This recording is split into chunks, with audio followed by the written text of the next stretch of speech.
warahmatullahi wabarakatuh. Innal hamdalillah wassalatu wassalamu ala Rasulillah wa ala alihi wa ashabihi wa man tabi'ahum bi ihsani ila yaumiddin. Allahumma shalli ala Muhammad wa ala ali Muhammad kama shallaita ala Ibrahim wa ala ali Ibrahim fil alamin innaka Hamidum Majid. Sahabat UM yang dirahmati Allah Subhanahu wa taala, berjumpa lagi di channel YouTube Sahabat UM yang insyaallah akan menyampaikan terkait dengan beberapa hal terkait dengan din kita, terkait dengan agama kita, terkait dengan pedoman hidup kita. Hari ini insyaallah kita akan membahas terkait dengan sebuah ilmu yang sudah digariskan oleh Allah Subhanahu wa taala sekitar 15 abad yang lalu. Namun realitanya, prakteknya sangat susah untuk diaplikasikan oleh umat Islam, oleh pribadi-pribadi muslim maupun oleh kita kelompok-kelompok jamaah kaum muslimin. Dan ilmu itu adalah terkait dengan tabayun, terkait dengan tabayun yang saya katakan hari ini menjadi ilmu yang mahal dan ilmu yang langka. Kenapa saya katakan ilmu yang mahal dan ilmu yang langka? Karena tabayun sudah dijelaskan oleh Allah Subhanahu wa taala bahwa kita sesama muslim harus saling berhusnuzon, harus saling melihat kebaikan-kebaikan muslim dan jangan melihat terkait dengan keburukan-keburukan satu orang atau pribadi atau kelompok kaum muslimin. Namun realitanya tabayun ini menjadi ilmu mahal karena seringkali kita bersuuzon terhadap saudara kaum muslimin kita. Seringkali kita melakukan suuzon terhadap satu kelompok atau jamaah di luar jamaah kita. Sehingga tabayun ini merupakan ilmu yang mahal hari ini dan merupakan ilmu yang langka. Allah Subhanahu wa taala mengatakan dalam surat Al-Hujurat ayat ke-6 bagaimana Allah menjelaskan bahwa kewajiban kita ketika mendengar saudara kita terkait dengan keburukan-keburukan saudara kita, terkait dengan hal-hal yang mungkin dalam persepsi kita tidak sesuai dengan adinul Islam atau tidak sesuai dengan kaidah-kaidah syariah yang diajarkan oleh Rasulullah sallallahu alaihi wasallam, maka ada hak kaum muslimin, ada hak saudara kita untuk dilakukan tabayyun. Allah Subhanahu wa taala mengatakan, a'udzubillahi minasyaitonir rajim. Bismillahirrahmanirrahim. Ya ayyuhalladzina amanu in ja'akum fasikum binaba'in fatabayyanu. Wahai orang-orang yang beriman, jika datang orang-orang fasik membawa kabar terkait dengan saudara kalian, terkait dengan saudara mukmin kalian, terkait dengan saudara muslim kalian, maka dijelaskan oleh Allah Subhanahu wa taala kewajibannya adalah fatabayyanu, hendaklah kalian tabayyun, hendaklah kalian menanyakan terkait dengan kabar itu sampai kalian mendapatkan kepastian terkait dengan kabar tersebut. Jadi jamaah kaum muslimin, sahabat UM yang dirahmati Allah Subhanahu wa taala, saudara kita punya hak untuk itu. Saudara kita punya hak untuk dicek and recheck terkait dengan seperti itu. Jangan terlalu mudah kita ini kemudian menjatuhkan vonis tidak baik terhadap saudara-saudara kita. Jangan terlalu mudah kita ini untuk mentahzir saudara-saudara kita. Jangan terlalu mudah kita ini untuk menjelekkan saudara-saudara kita. Saudara kita kaum muslimin punya hak untuk dilakukan tabayun terkait dengan kabar-kabar yang menceritakan terkait dengan keburukan-keburukannya. Maka kewajiban kita adalah melakukan tabayun. Maka sahabat UM yang dirahmati Allah Subhanahu wa taala, era informasi hari ini dengan zaman 4.0, informasi begitu cepat datang kepada kita, informasi begitu masif datang kepada kita, dan itu bisa saja menggambarkan keburukan-keburukan saudara kita, dan itu bisa saja menggambarkan keburukan-keburukan kelompok yang di luar kelompok kita. Maka alangkah bijaknya jika kita kemudian ketika kita mendengar kabar terkait dengan keburukan saudara kita, terkait dengan kejelekan dari saudara kita, terkait dengan simpang siurnya, misalkan satu jamaah kelompok kaum muslimin, maka hendaklah kita melakukan tabayyun. Karena ini yang diajarkan oleh Allah Subhanahu wa taala. Ini yang diajarkan oleh Rabb kita untuk melakukan tabayyun terhadap saudara-saudara kita ketika mendengar kabar yang buruk terkait dengan saudara-saudara kita. Maka kita sesama muslim itu tidak boleh saling zon, saling curiga antara satu muslim dengan muslim yang lainnya, antara satu kelompok dengan kelompok yang lainnya. Tidak boleh ya melakukan zon-zon seperti itu, prasangka-prasangka buruk terhadap saudara-saudara kita.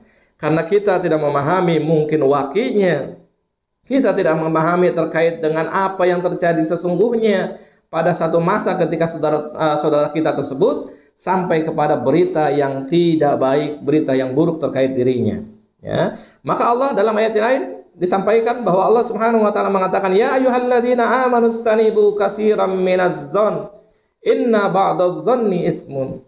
Ya, wahai orang yang beriman, jauhilah prasangka, kebanyakan kalian curiga, prasangka terhadap saudara-saudara kita. Sebagian dari prasangka itu dosa. Ya, inna ba'dadz-dzonni ismun. Sesungguhnya ya, bagian daripada zon itu adalah dosa. Bagian dari prasangka yang buruk itu adalah dosa. Maka hindarkan. Beri hak kepada saudara kaum muslimin kita. Beri hak kepada kelompok kaum muslimin kita. Beri uzur kepada mereka agar mereka bisa memberikan bayan, agar memberikan keterangan terkait dengan apa yang dituduhkan, apa yang kemudian menjadi tuduhan, menjadi keburukan terhadap dirinya. Jangan sampai karena media ya kemudian kita mudah mentakzir, ya mudah menjatuhkan vonis, bahkan sampai memboikot kajiannya, memboikot ya untuk ceramahnya dan mengatakan jika memang sepulan ini ustadz ini yang menyampaikan maka tidak boleh kalian mendengarkan. Kalau perlu kalian tutup telinga. Maka ini adalah perkara yang tidak mencontoh apa yang dicontohkan oleh Rasulullah SAW. Perkara seperti ini maka perkara yang tidak sesuai dengan apa yang diajarkan oleh Allah Subhanahu wa taala. Karena Allah mengajarkan agar kita tabayun terhadap saudara-saudara kita jika kita mendengar atau mendapatkan kabar yang buruk terkait dirinya.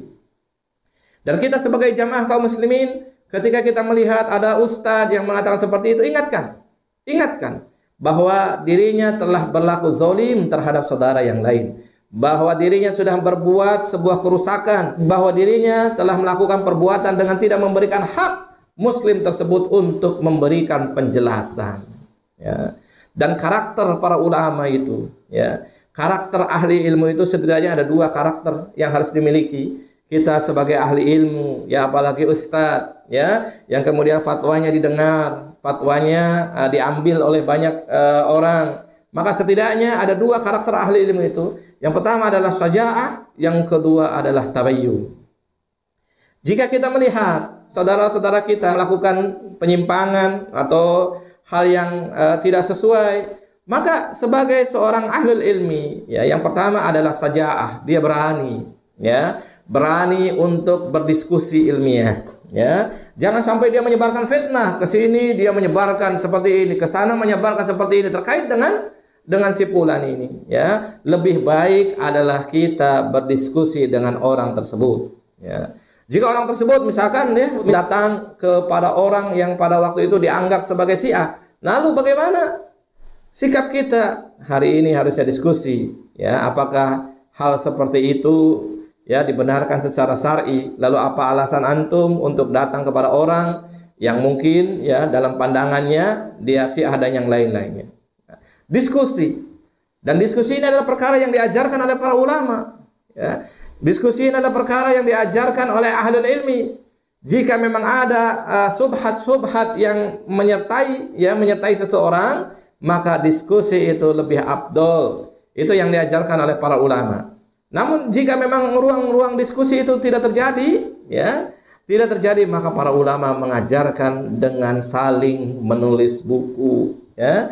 Sebagaimana ya misalkan Al-Ghazali menulis buku Tahafut Al-Falasifah, kesesatan daripada orang-orang yang menganut paham filsafat, ya. Maka kemudian ini adalah sebuah kritik Al-Ghazali terkait dengan orang-orang filsuf muslim yang cenderung tertarik kepada pemahaman filsafat, ya.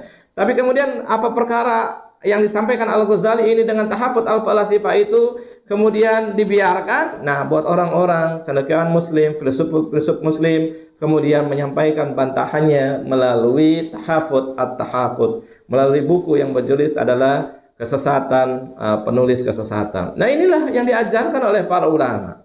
Diskusi. Baik itu secara diskusi secara tatap muka, ya, kalau ustadz dengan ustadz bertemu, ya, bertemu untuk membahas sebuah perkara yang memang menjadi subhat perkara tersebut, ya. Jangan sampai kemudian ditahzir sebelum kita melakukan tabayun. Dan tabayun ini adalah karakter yang kedua yang harus dimiliki oleh orang-orang yang ahlul ilmi, ya. Jadi yang pertama adalah syaja'ah, keberanian untuk diskusi, ya. Jangan sampai menyampaikan ke ruang umum tapi kemudian dia ditantang diskusi tidak melakukan tersebut, ya, berarti dia sudah menzalimi hak seorang muslim, yaitu untuk dilakukan tabayun. Dan yang kedua, karakter ahli ilmu itu adalah tabayun. Dua ini harus dijalankan. Dua ini harus dijalankan oleh seorang ulama, oleh seorang dai, ya, seorang ustadz ketika dia melihat saudara-saudaranya, ya, saudara-saudara yang misalkan, ya, dalam perkara ini dia keliru, dalam perkara ini dia salah, itu yang harus disampaikan, ya. Nah, sahabat yang dirahmati Allah Subhanahu wa taala, ya, saya melihat ada tiga hal, ada tiga sebab yang menyebabkan seseorang itu tidak mau melakukan tabayun terhadap satu orang atau kelompok orang yang lainnya. Yang pertama, sebab yang pertama adalah karena kebencian, ya, sifatnya subjektif, ya, dia sudah tidak suka dengan ustadz itu, dia sudah tidak suka dengan ulama tersebut, dia sudah tidak suka dengan kelompok tersebut, maka kemudian yang ada tahzir, ya, kemudian yang ada adalah ponis. Apa bedanya antum dengan ISIS, ya, yang suka memponis? Bedanya ISIS dalam perkara-perkara mengkafirkan. Kalau para ustadz yang kemudian sering mentahzir tersebut, maka dalam perkara-perkara yang bukan mengkafirkan, tapi hakikatnya karakternya sama saja, ya, mudah menjatuhkan vonis, ya, karakternya seperti itu sama saja. Maka sebab yang pertama, kenapa orang-orang enggan melakukan tabayun, itu yang pertama adalah karena sudah ada timbulnya kebencian terhadap seseorang atau terhadap kelompok atau jamaah kaum muslimin. Ya, ini sebab, ya, muncul kebencian, ya. Kebencian ini ya macam-macam, ya. Perbedaannya atau disebabkannya macam-macam. Bisa sebab masa lalu, ya, atau disebabkan yang lainnya, bisa saja macam-macam, ya. Dan ini adalah sebab pertama kenapa seseorang tidak mau melakukan misalkan diskusi, melakukan tabayun. Nah, disebabkan karena kebencian. Padahal Allah Subhanahu wa taala mengatakan bahwa sesama muslim itu harusnya jangan saling membenci dan harusnya saling mengasihi dan tidak ada kedengkian, kebencian terhadap sesama muslim, ya. Dalam surat Al-Hasr ayat 10 Allah Subhanahu wa taala mengajarkan kepada kita, mengingatkan terkait dengan kejadian Muhajir dan Ansor, dua orang yang beriman, ya, di masa-masa awal kaum muslimin. Muhajir orang-orang yang hijrah dari Mekah dan menuju Madinah, dan orang-orang Ansor adalah orang-orang yang menerima, ya, hijrahnya orang-orang Muhajir tersebut. Mereka menerima di Madinah.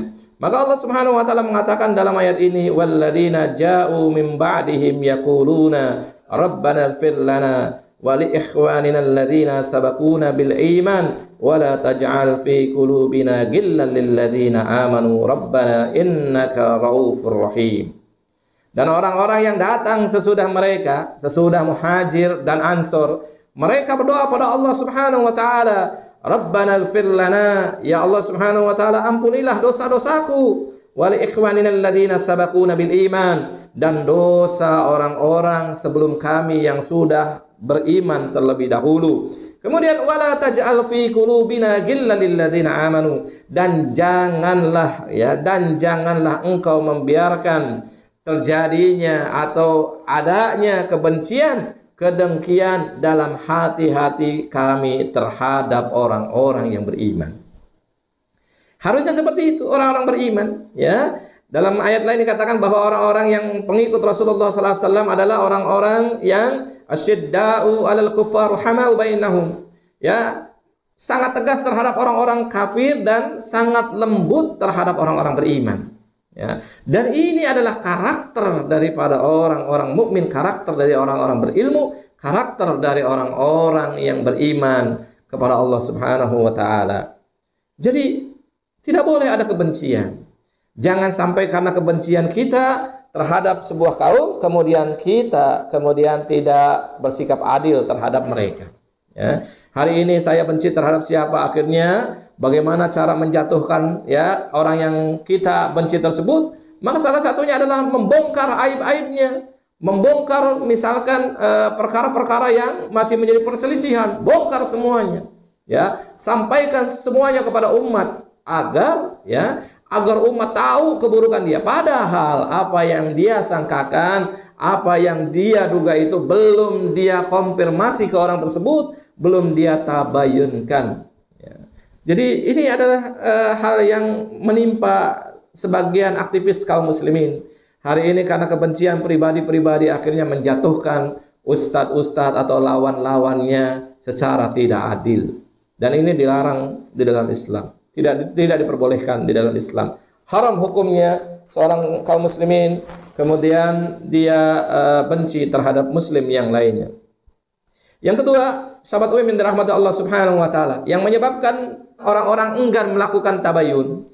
Yang kedua adalah ta'assub, asabiyah, fanatisme terhadap kelompok atau terhadap jamaahnya. Ya, dia menganggap pribadinya, kelompoknya lebih soleh dibandingkan dengan pribadi dan kelompok jamaah yang lain.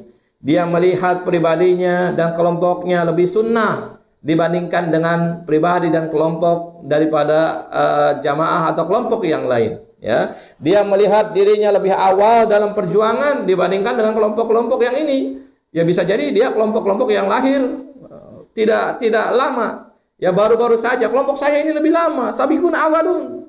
Kita ingin menjadi orang-orang yang melangkah misalkan awal dalam dakwah, awal dalam jihad, sehingga merasa senioritasnya lebih utama, sehingga dia mengatakan menunjuk sipulan-sipulan jamaah yang lain, jamaah yang ini, jamaah itu keliru, sesat dan yang lainnya. Boikot ustadz ini, boikot ustadz ini, boikot jamaah ini. Ya, jangan dengarkan pengajian ustadz ini, jangan dengarkan pengajian kelompok ini. Ya, disebabkan karena fanatisme, ya, karena ta'assub, karena asabiyah terhadap kelompoknya, dan ini dilarang di dalam Islam. Allah Subhanahu wa taala mengatakan, "Ya orang-orang beriman, hendaklah kamu jadi orang-orang yang selalu menegakkan kebenaran." Ya. Karena Allah Subhanahu wa taala menjadi saksi dengan adil, dan janganlah kamu menjadikan sekali-kali kebencianmu terhadap sebuah kaum kemudian kamu tidak berbuat adil terhadap kaum tersebut. I'dilu huwa aqrabu littaqwa. Hendaklah kalian berlaku adil, karena adil itu akan lebih mendekatkan kalian kepada ketakwaan kepada Allah Subhanahu wa taala. Ya. Jadi tidak boleh ya ikhwan, sahabat UIM yang dirahmati Allah Subhanahu wa taala, tidak boleh kita kemudian fanatisme, asabiyah, ya, merasa kelompok kita paling benar, bahwa kelompok kita paling bisa menggenggam kunci surga, kelompok kita paling sunnah, kelompok kita paling mendekati ahlul bait, ya. Kita tidak boleh fanatik seperti itu. Kita misalkan tahu bahwa kelompok kita ini ada kebenarannya, namun tidak memungkinkan justru kelompok kita juga ada kekeliruannya atau kesalahan. Kelompok yang lain sangat mungkin ada kekeliruan dan kesalahannya, tapi juga tidak menutup kemungkinan mereka juga ada kebenaran yang mereka bawa. Ya. Dan kita mesti paham bahwa kelompok kita dengan nama ataupun tidak nama, ya, karena nama dengan tidak nama ini anggapannya bahwa yang bernama ini misalkan jamaah apa, misalkan ormas apa, dan kelompok apa yang ada namanya dianggap asabiyah. Sedangkan yang tidak ada namanya kemudian mereka fanatisme juga terhadap kelompoknya, ini menganggap bahwa tidak asabiyah, pada hakikatnya sama. Ya. Kelompok-kelompok jamaah-jamaah yang berkumpul baik ada namanya secara resmi dalam kelembagaan negara maupun tidak ada namanya secara resmi dengan kelembagaan negara, tapi sama-sama berkelompok dan kemudian mereka menganggap kelompoknya yang paling benar, maka ini adalah perkara yang keliru, perkara yang tidak diajarkan oleh Rasulullah SAW. Tidak boleh, ya, tidak boleh fanatis, tidak boleh ta'assub, tidak boleh kita membanggakan kelompok-kelompok kita. Kita hari ini berjuang itu untuk meninggikan kalimat Islam. Dan tidak mungkin hari ini kita memperjuangkan Islam hanya satu kelompok saja, tidak mungkin. Sangat-sangat tidak mungkin. Ya. Misalkan kelompok A saja yang memperjuangkan karena menganggap dia paling benar. Kelompok A menganggap paling sunnah, kelompok A menganggap paling senior, kelompok A menganggap paling benar, mendekati surga, seperti itu. Terus kemudian dia menafikan peranan kelompok-kelompok lain, mustahil. Mustahil. Karena membangun Islam itu adalah butuh banyak komponen-komponen. Seperti halnya bangunan, ya ikhwan, sahabat UM yang dirahmati Allah. Seperti kita sedang membangun rumah. Banyak hal yang kita butuhkan. Kita butuh pasir, kita butuh batu bata, kita butuh semen, kita butuh misalkan apalagi cat dan yang lainnya. Dan itu saya pastikan ada di jamaah kaum muslimin. Tidak hanya ada di kelompok kita. Maka hilangkan sikap ta'assub itu. Hilangkan sikap ashobiyah tersebut yang kemudian menyebabkan kita lupa atau bertabayun terhadap kelompok atau kalau pribadi-pribadi yang lainnya. Kemudian sahabat UM yang dirahmati Allah Subhanahu wa taala, yang terakhir yang saya amati yang menyebabkan seseorang enggan untuk tabayun itu adalah persaingan kelompok atau jamaah dalam berdakwah. Ya. Kelompok yang itu kelihatannya lebih maju dakwahnya dari kelompok kita. Nah, biasanya ini muncul penyakit-penyakit hati, ya. Kelompok ini kelihatannya lebih cepat dakwahnya dibanding kita. Nah, kemudian kita merasa tersaingi, ya, sehingga bagaimana nih caranya untuk menjatuhkan kelompok tersebut? Maka jatuhkan yang paling mudah adalah dengan cara menjatuhkannya dengan isu atau dengan gosip atau dengan perkara subhat, ya, yang kira-kira bisa menjatuhkan kelompok A. Ini tidak boleh, ya. Dan tidak sedikit hari ini jamaah kaum muslimin yang kemudian merasa, ya, tersaingi dengan kelompok-kelompok ini, ya, dan dia kemudian berusaha melepaskan kelompok-kelompok yang lainnya. Nah, ini tidak boleh, ya. Padahal jamaah kaum muslimin itu dikatakan oleh Allah Subhanahu wa taala harus saling ta'awun, ya, harus saling tolong menolong dalam masalah kebajikan dan masalah ketakwaan, ya. Hari ini jamaah kita mendirikan untuk memuliakan Islam, ya, untuk meninggikan Islam, butuh peranan semua kelompok. Sehingga semua kelompok ini harusnya berbagi tugas untuk menegakkan ad-dinul al-Islam ini, berbagi tugas untuk menegakkan Islam tersebut. Yang tadi saya katakan bisa jadi komponen A, bisa jadi komponen B, bisa jadi komponen, semuanya komponen itu membangun dalam tubuh Islam. Allah Subhanahu wa taala mengatakan wa ta'awanu 'alal birri wat taqwa wa la ta'awanu 'alal itsmi wal 'udwan. Hendaklah kalian tolong menolong dalam mengerjakan kebaikan dan janganlah kalian tolong menolong dalam berbuat dosa dan keburukan. Ini yang diajarkan oleh Allah Subhanahu wa taala, agar kita saling tolong menolong dalam masalah iqamatuddin, harus saling tolong menolong. Tidak mungkin kita emban sendiri. Tidak mungkin kita dan kelompok kita yang hanya mengembannya sendiri, tidak mungkin. Maka harus saling ta'awun, tinggal berbagi tugas. Ada yang mungkin dakwah dalam sektor A, ada yang dakwah dalam sektor B, ada yang dakwah dalam pendidikan, ada yang dakwah dalam kesehatan, ada yang dakwah dalam sosial dan yang lainnya. Semuanya berbagi tugas, ya. Dan ini akan indah insyaallah kalau misalkan terjadi di jamaah dengan berbagai kepribadian, dengan berbagai ormas-ormas. Nah, maka sahabat UM yang dirahmati Allah, 3 penyakit ini, ya. Jadi 3 hal atau 3 sebab ini biasanya yang menyebabkan kita ini lupa untuk tabayun terhadap saudara-saudara kaum muslimin kita. Padahal tabayun itu adalah perkara yang diajarkan oleh syariat. Tabayun itu adalah perkara yang diajarkan Allah melalui Al-Quranul Karim. Dan tabayun hari ini, ya, di era modern hari ini, di era 4.0 ini, saya katakan adalah perkara ilmu yang mahal dan ilmu yang langka. Maka sudah sepantasnya hari ini ustadz-ustadz mengajarkan bagaimana kita bersikap terhadap kaum muslimin yang lain.